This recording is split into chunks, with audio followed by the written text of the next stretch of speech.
안녕하십니까. 부동산 반디입니다. 오늘은 1세대 1주택 비과세 특례에 대해서 보시겠습니다. 원래 비과세라고 하면 국내 거주자가 1세대 1주택을 보유하고 있다가 양도하는 경우 비과세를 해주게 되는데요. 1세대 2주택인 경우에도 비과세를 해주는 경우가 몇 가지가 있습니다. 대표적으로 일시적 2주택인 경우 각각 주택을 가지고 있던 사람이 결혼을 해서 혼인 합가를 하게 되는 경우, 또는 부모님을 모시기 위해서 자식이 또 합가를 하는 경우, 네, 그런 몇 가지 경우가 있는데요. 오늘은 그 중에서 상속으로 인한 일시적 2주택 특례를 보시겠습니다. 상속으로 인한 그 일시적 2주택 특례의 경우에는 2013년 2월 15일 이 날짜를 기억을 하셔야 되는데요. 2013년 2월 15일 이전에는 상속주택과 일반주택이 순서가 없다가 이날 이후에는 순서가 생기기 시작합니다. 무슨 얘기냐 하면 2013년 2월 15일 이전에는 법령이 상속주택과 일반주택이 있는 경우 이 상속주택은 없는 것으로 보고 일반주택을 비과세를 해준다고 했습니다. 즉 상속주택이 있는 상태에서 일반주택을 취득을 해도 일반주택을 나중에 양도할 때 비과세가 되는 거고요. 일반주택을 먼저 가지고 보유하고 있다가 상속주택을 받아서 일반주택을 양도를 하는 경우에도 비과세가 해당이 됩니다. 즉 순서가 상관이 없었습니다. 하지만 13년 2월 15일 이후에는 1세대 1주택자가 상속으로 인하여 2주택이 된 경우라고 되어 있습니다. 즉 1세대 1주택자가 먼저 일반주택이 있어야 되겠죠. 있는 상태에서 상속주택을 상속받아서 2주택이 된 경우에는 이 상속주택은 없는 것으로 보고 일반주택을 비과세를 해준다는 것입니다. 상속주택을 먼저 받고 나중에 일반주택을 받게 되는 경우는 이 조문과 해당하지 않겠죠. 그러니까 이때는 상속주택이 있는 상태에서 일반주택을 취득을 해서 이 일반주택을 양도를 하는 경우에는 비과세에 해당하지 않습니다. 일반주택을 보유한 상태에서 상속주택을 받았을 경우에는 상속을 받았을 때 이 일반주택을 양도를 할 경우에는 비과세가 되지만 상속주택을 먼저 양도를 하는 경우에는 비과세에 해당하지 않습니다. 그리고 조합원 입주권 또는 분양권을 받았을 경우에는 이 조합원 입주권이나 분양권은 주택이 아니죠. 그러니까 입주권이나 분양권은 사업시행 완료 후에 취득한 신축주택인 경우에 해당이 됩니다. 상속주택에 대해서 몇 가지 알아야 될 사항들을 보시겠습니다. 먼저 동일 세대원에게 상속을 받았을 경우는 상속주택에 비과세 특례가 되지 않습니다. 하지만 동거 복량을 위해서 합가한 상태에서 부모님이 돌아가셨을 경우에는 그때는 동일 세대원이더라도 가능합니다. 왜냐하면 동일 세대원에게 상속을 받아서 2주택이 된 경우에는 이미 어른이 돌아가시기 전에 이미 1세대 2주택인 경우이기 때문에 이때는 상속주택 특례가 되지 않습니다.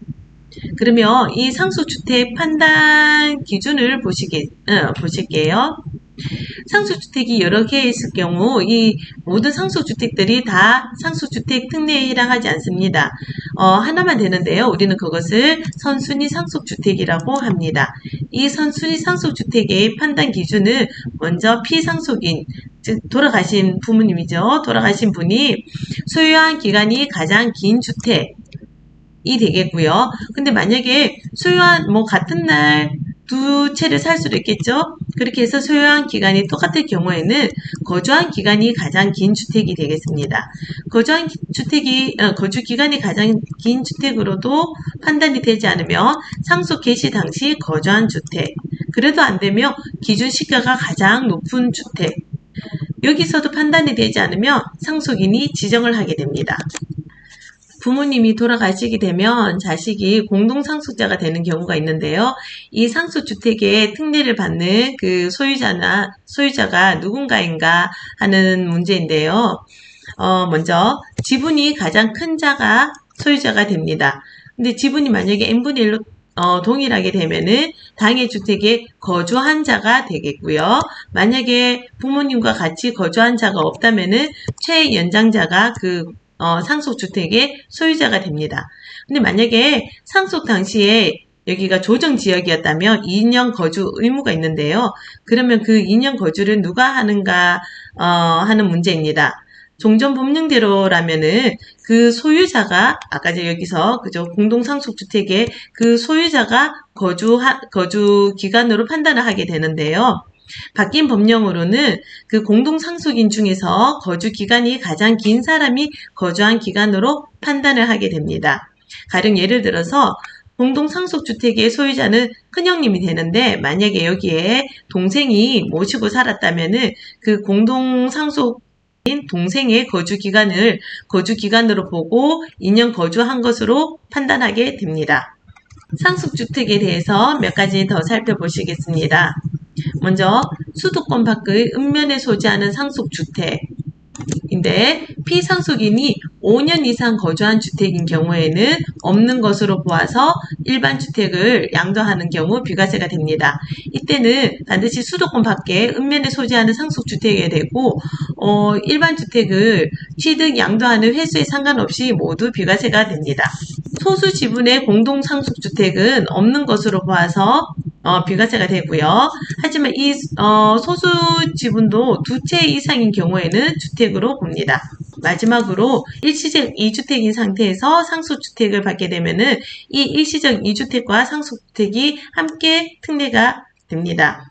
즉 다시 말해서 일시적 2주택 먼저 종전주택이 있고 1년이 지난 후에 또 다른 주택을 취득한 경우 3년 이내에 종전주택을 양도를 해야 되는데 그 양도하기 전에 상속주택을 상속을 받았다면 먼저 이 일시적 2주택이 해결이 되고 나서 여기서 한 채가 남겠죠. 한 채가 남은 상태에서 상속주택과 함께 상속주택 특례가 되는 것입니다. 네, 지금까지 상속주택에 대해서 몇 가지를 살펴보았고요. 자세한 세무상담은 세무사님과 꼭 하시기 바랍니다. 감사합니다.